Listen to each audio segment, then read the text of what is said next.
¿Qué tal, mis queridos hermanos, mis queridas hermanas? Qué gozo es para mí saludarles, agradeciendo al Señor por este nuevo día, la bendición de la noche, el descanso y por el privilegio que nos concede en esta hora de juntos estudiar la palabra de Dios.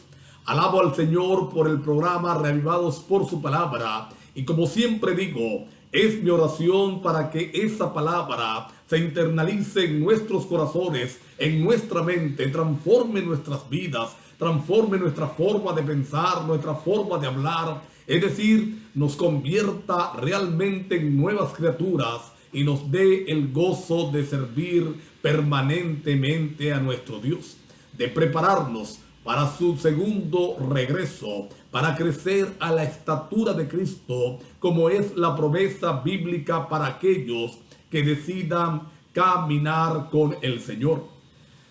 Antes de introducirnos al capítulo de hoy, también quiero invitarte en esta oportunidad que, si estás viendo este video, le des me gusta y lo compartas con otros para que el Evangelio eterno pueda ser predicado en todo lugar, para poder llegar a cada rincón de esta tierra. Tenemos una oportunidad preciosa en este momento con toda esta tecnología para terminar el Evangelio, para cumplir el cometido al cual el Señor nos ha llamado y pronto irnos al reino de los cielos. Así que dale me gusta, suscríbete al canal y comparte, que será de bendición seguro para otros. Estamos llegando hoy al capítulo número 9 del libro de los Hechos. Y es un capítulo apasionante, es un capítulo emocionante, porque van a ocurrir cosas trascendentales para la iglesia del Señor. No solamente para la iglesia primitiva, sino para la iglesia del Señor en todos los tiempos. Va a ocurrir en este capítulo parte de lo que será la historia de la iglesia del Señor en esta tierra. Una historia de verdad apasionante, como ya lo dije. Comienza el capítulo diciendo que Saulo, respirando amenazas y muerte contra los discípulos, se acercó al sumo sacerdote para pedirle cartas para ir a la sinagoga de Damasco. Las cartas autorizaban a Saulo de Tarso, si encontraba a alguien del camino, como le decían, es decir, si encontraban cristianos allí, bien sea hombres y mujeres, él tenía la autoridad para arrestarlos, traerles a Jerusalén para ser juzgado allí. Y si se resistían, las cartas autorizaban entonces a Saulo de Tarso para que ejecutara sentencia de una vez contra estos herejes, como eran llamados en ese momento. Y las cartas le fueron dadas. Salió Saulo de Tarso a Damasco con una comitiva. Él era el centro de esa comitiva. Iba con una instrucción específica, respirando amenaza y muerte, como dice el verso número 1. Pero mientras iba en el camino, algo iba a ocurrir. Dice la palabra de Dios que un resplandor desde el cielo, una luz más potente que la luz del mediodía, cubrió a Saulo de Tarso y a todos los que andaban con él. Saulo cae a tierra postrado por la luz que lo enceguece, y oye una voz desde los cielos que le dice: Saulo, Saulo, ¿por qué me persigues? Él pregunta: ¿quién eres? Y él le contesta, la voz del cielo le contesta: yo soy Jesús, a quien tú persigues. Dura cosas te es dar coces contra el aguijón. Y él le dice: Señor, ¿qué quieres que haga? Entonces Jesús le va a ordenar: entra a Damasco, espera allí, que allí se te dirá lo que has de hacer. Quiero resaltar varias cosas del llamamiento o de la aparición de Cristo a Saulo de Tarso, del llamamiento de este hombre a la verdad, al cristianismo. Lo primero es: qué hermoso es el Señor, qué grande es el Espíritu Santo, que no importa qué tipo de gente sea, Él trabaja en el corazón de esa gente para darles la salvación, para otorgarles la victoria. Y vamos a encontrarlo en este capítulo, que Dios se le aparece a Saulo, un asesino y un hombre que iba a Damasco a ejecutar sentencia contra aquellos que habían decidido amar al Señor Jesús. Es lo primero que resalta. Lo segundo que quiero resaltar es que el apóstol o Saulo de Tarso era un hombre sincero, ¿saben? Aunque estaba equivocado, él, a diferencia de muchos de los que conformaban el Sanedrín, que estaban claros que Jesús era el Mesías, él pensaba realmente que no era el Mesías y que aquellos que estaban siguiéndole debían morir o debían simplemente arrepentirse de esa acción. Y el Señor tocó el corazón. Él siempre va a llegar a los corazones sinceros. Jesús sabe quién es verdaderamente sincero en lo que hace. Y cuando alguien es sincero, Él va a actuar y le va a utilizar. Lo otro que quiero resaltar en este llamado es la respuesta inmediata de Saulo de Tarso. Le reconoce como el Señor. La expresión usada cuando dice Señor, ¿qué quieres que haga?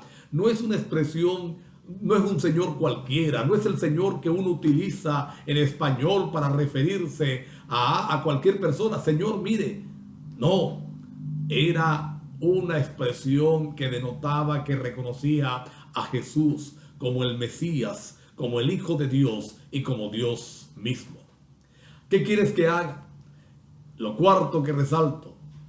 Jesús pudo haberle dicho de una vez a Saulo lo que esperaba de él. Pudo haberle dicho de una vez a Saulo, mira, te estoy llamando para que seas mi instrumento, para que vayas a predicar el evangelio a los gentiles. Pero le dijo entra a Damasco y espera, porque el Señor siempre va a respetar los canales regulares de su propia iglesia. E iba a utilizar a la iglesia para que fuera ella la que preparara a Saulo de Tarso en la misión. Dice la palabra de Dios que él se levanta. Los que andaban con Saulo escucharon la voz, pero no la lograron descifrar, no entendieron lo que decía. Y cuando Saulo se levanta, está ciego. La luz lo ha dejado ciego. Parece que este daño iba a ser permanente. Es ayudado por sus amigos, entra a Damasco, y aquí vemos cómo se cumple la palabra de Dios. El que se enaltece será humillado. Saulo iba como el gran Señor, esperaba entrar en Damasco como el victorioso, y entró agarrado de la mano de amigos, conducido ciego, y fue colocado en un hogar. Y dice la palabra de Dios que estuvo 3 días allí, ciego, sin comer ni beber, solamente orando. Mientras esto estaba ocurriendo, la palabra de Dios dice que el Señor se le aparece a Ananías y le dice: Ananías, tengo un trabajo para ti, tengo una misión para ti. Ve a la calle llamada de la derecha, busca la casa de Judas, de un tal Judas, y allí está Saulo de Tarso. Él está orando ahora mismo y te ha visto en visión que tú vas a devolverle la vista. Cuando Ananías escucha el nombre de Saulo de Tarso, se aterra. Señor, he escuchado todo lo que él ha hecho en Jerusalén a los que son tus hijos, y también cómo venía a este lugar trayendo cartas, autorización para hacernos sufrir. Y el Señor le dice: tranquilo, es instrumento escogido para llevar el evangelio hasta el último rincón, para llevar el evangelio a los gentiles. Así que Ananías va a donde la dirección que ha recibido, se encuentra con Saulo, y las palabras con que se le acerca son palabras extraordinarias. Hermano Saulo, qué lindo. Y le dice: el Señor me ha mandado a que te cure, coloca tus manos sobre sus ojos.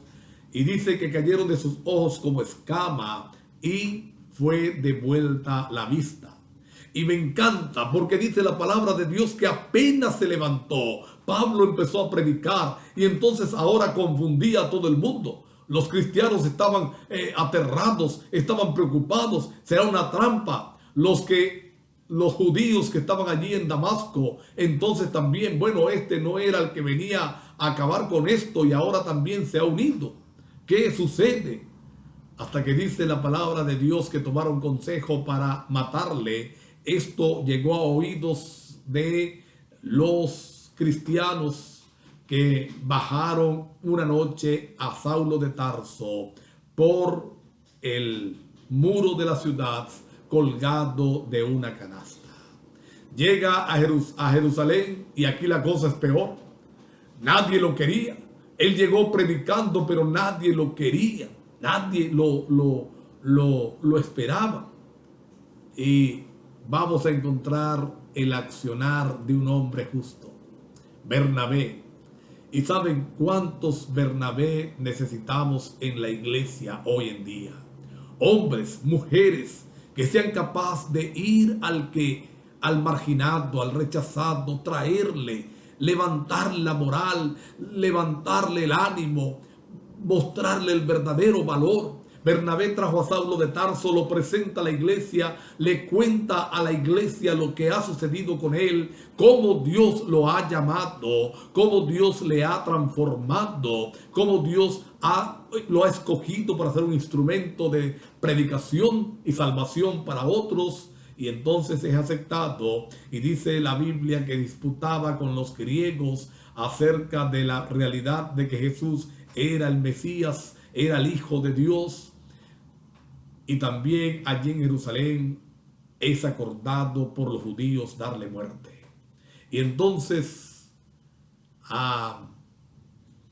dice que los cristianos le despacharon, lo mandaron a Cesarea y de allí a Tarso. Este capítulo, emocionante hasta este momento, va a terminar con dos historias aún más extraordinarias.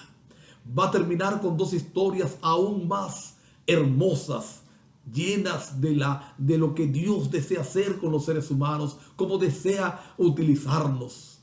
Dice que Pedro estaba visitando a las iglesias y visitó a la iglesia en Lida.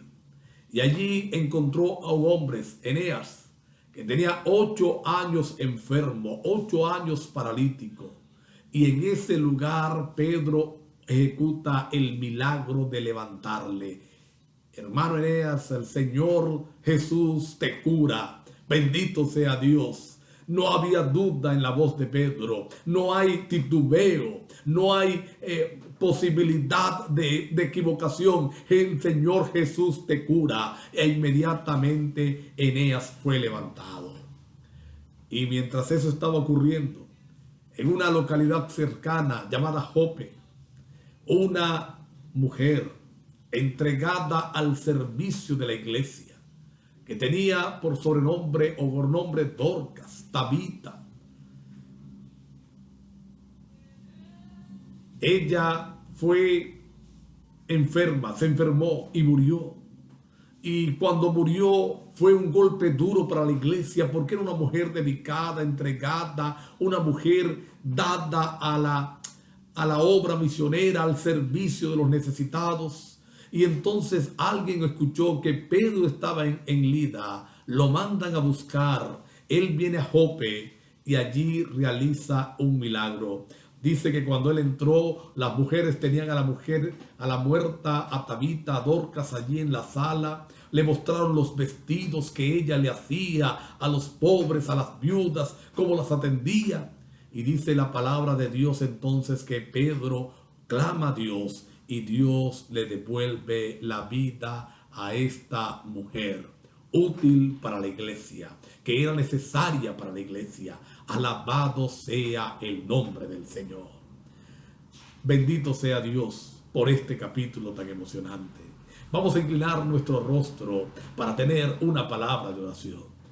Querido Padre que estás en los cielos, gracias por el llamamiento, Señor, de Saulo de Tarso.